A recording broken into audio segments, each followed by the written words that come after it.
the recently exposed double-tail version of the new JL10, Trainer 10, with its test flight photos. When it was first exposed last year, and then the photo from inside the factory early this year, I personally thought the new double-tail JL10 was still just a trainer aircraft with some secondary combat functions.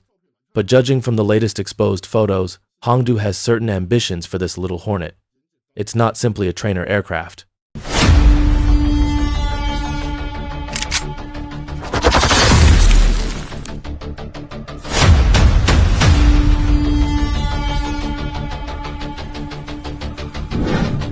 First, let's look at the newly exposed photos.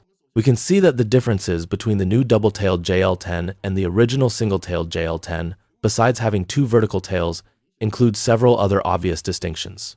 The first is its cockpit. Compared to the original JL10's noticeably staggered high-low cockpit, the front-to-back height difference in the new cockpit is relatively less pronounced. This is the first change.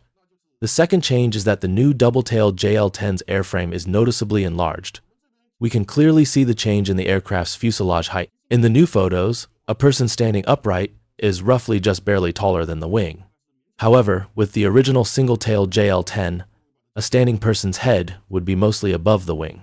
The third change, also quite obvious, is that the diameter of its radome has become larger compared to the original JL10. Therefore, I personally feel that the new JL10 is not positioned as a trainer aircraft anymore. It should be aimed at the future low-end fighter market, or the light fighter market. Looking at the top view, we can also see some changes. Compared to the old JL10, the wing area of the new double-tailed JL10 is relatively smaller in proportion to the fuselage. The old JL10 had relatively large wings because low-speed performance is crucial for a trainer, especially for the JL10, which covers lower-tier training, effectively replacing the intermediate trainer, making its low-speed performance even more important. For the new JL10, we can clearly see that its wing area, relative to the fuselage, is smaller than that of the old JL10. In this case, its low-speed performance will decrease compared to the original JL10. But as we saw earlier, its fuselage is lengthened compared to the old JL10, and the relative area of its leading-edge root extensions, lurks, is also smaller than the old JL10's. Because the wing area is smaller, the wing position is shifted aft, and the wingspan is reduced. These changes can increase the aircraft's speed.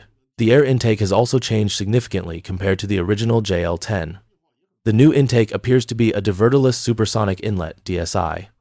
The original JL10 used a pitot intake.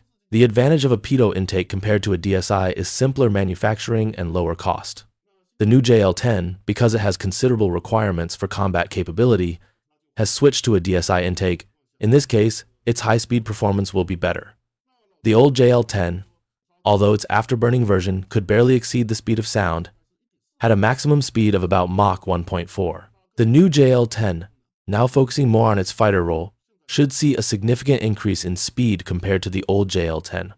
I personally estimate it might reach Mach 1.8. We can also clearly see a comparison with the A18C D. During high-speed flight, if the airflow wasn't managed by wing fences, it would buffet the angled vertical tails of the A18C D, causing metal fatigue. On the new Little Hornet, we can see from the photos that there seems to be a wing fence on its wing. In this case, its flight performance should be very close to the original A18C D, whose maximum speed was Mach 1.8. For the A18E F, the lurks were increased to enhance lift and range, but its maximum speed actually decreased to only about Mach 1.6. Looking at its engine, I carefully examined the engine of the new Little Hornet. It's related to the original L15, the internal designation Hongdu used before the PLA officially adopted it as JL10. The number 6 prototype of the L15 was a supersonic version, and its engine was the Ukrainian I-222225 with afterburner. Judging from the engine nozzle, the change from the original engine doesn't seem too significant now. So, it seems the new WS-17, whether it's called WS-17 or not, engine installed on this JL10.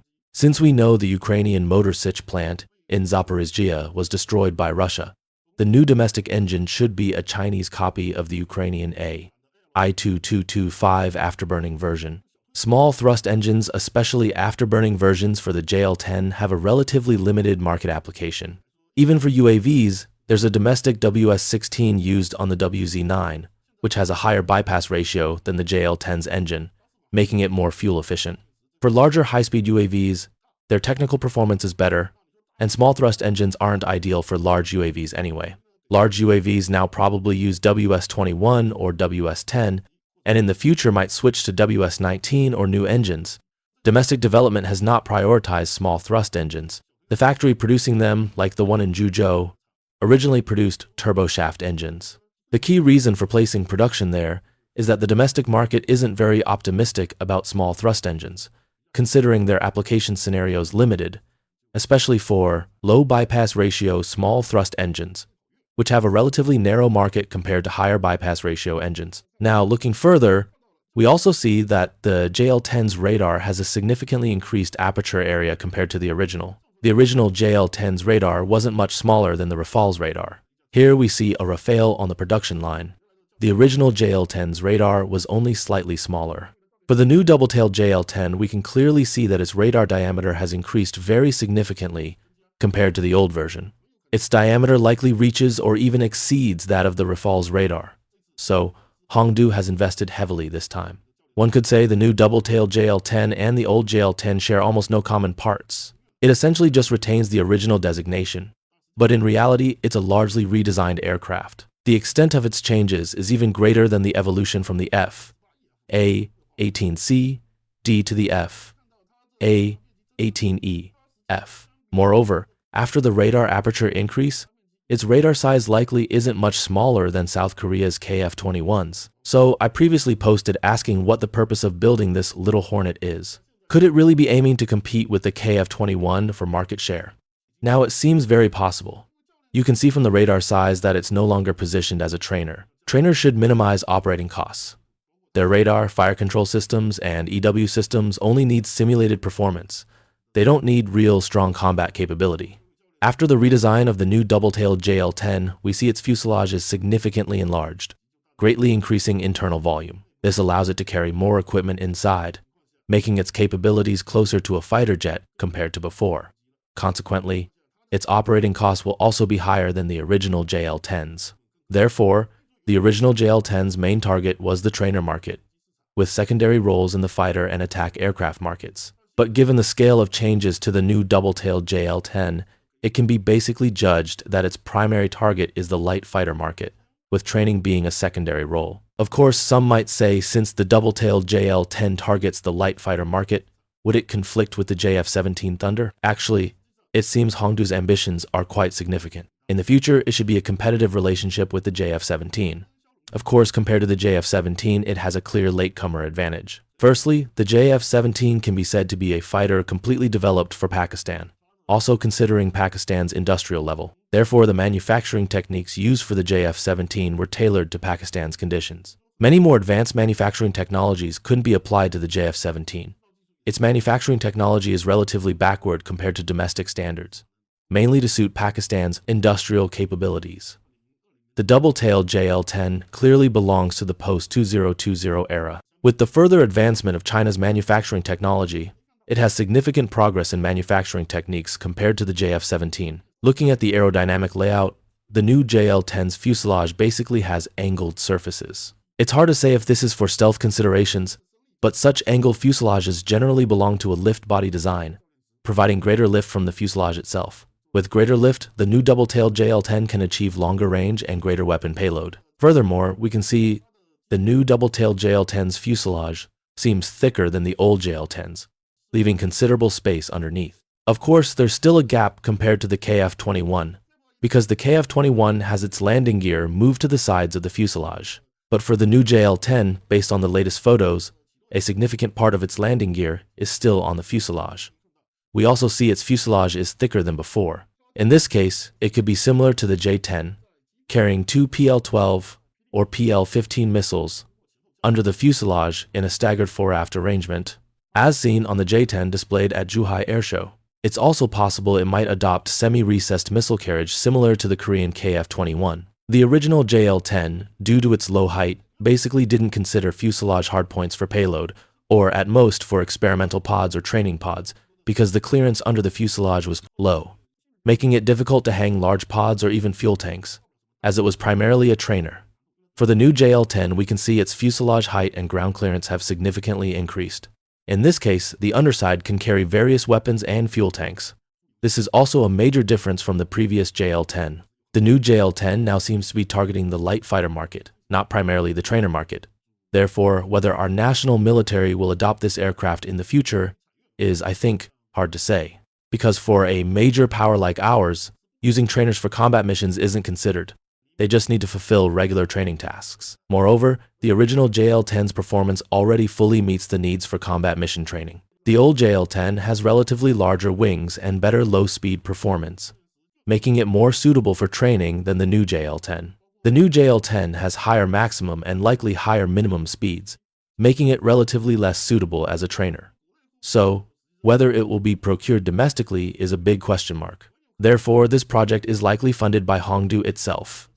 The earliest JL10 was also initially funded by Hongdu. Its predecessor, called L15, had its first flight very early, in 2006. For a relatively simple aircraft like a trainer, it entered service only more than 10 years later, and it used a small thrust engine. If there had been real determination to develop it back then, it wouldn't have been too problematic.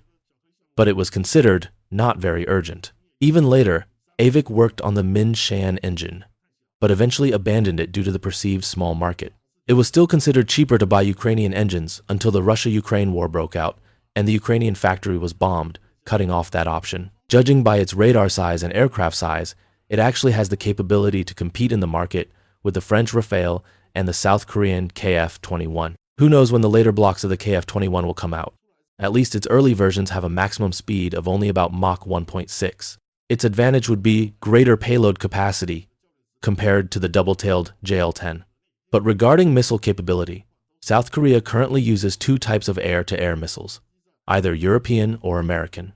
In terms of stealth capability, the JL-10 is actually not inferior to the KF-21, possibly even better, and its radar aperture is no smaller. Compared to the Rafale, its radar size isn't smaller either.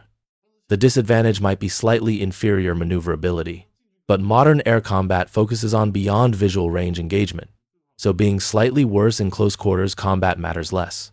With a better radar and better supporting systems, it's not impossible for it to defeat the Rafale, provided the supporting systems are well integrated. Its price would be much cheaper than both the Rafale and the KF-21. In the future, China's fighter export market could form a high, medium, low trio, the high end being the J35, the medium end being various improved versions of the J10 series, and the low end being the double-tailed JL10. As for the JF-17, it seems a major upgrade would require an investor. Chengdu probably lacks the motivation to do it itself, especially since Chengdu has many projects now. Besides the J20 and J35 implied, there are various improved versions of the J20 and the third type of sixth-generation fighter that had its test flight earlier this year, also in Chengdu. So Chengdu is incredibly busy and likely has little interest in developing such a low-end export fighter. Hongdu, wanting to enhance its capabilities and master fifth-generation aircraft manufacturing technologies without falling behind Chengdu and Shenyang, has developed this double-tailed Little Hornet, incorporating many fifth-gen technologies, especially manufacturing techniques. This is my personal assessment regarding the test flight and the eventual unveiling of the double-tailed JL-10.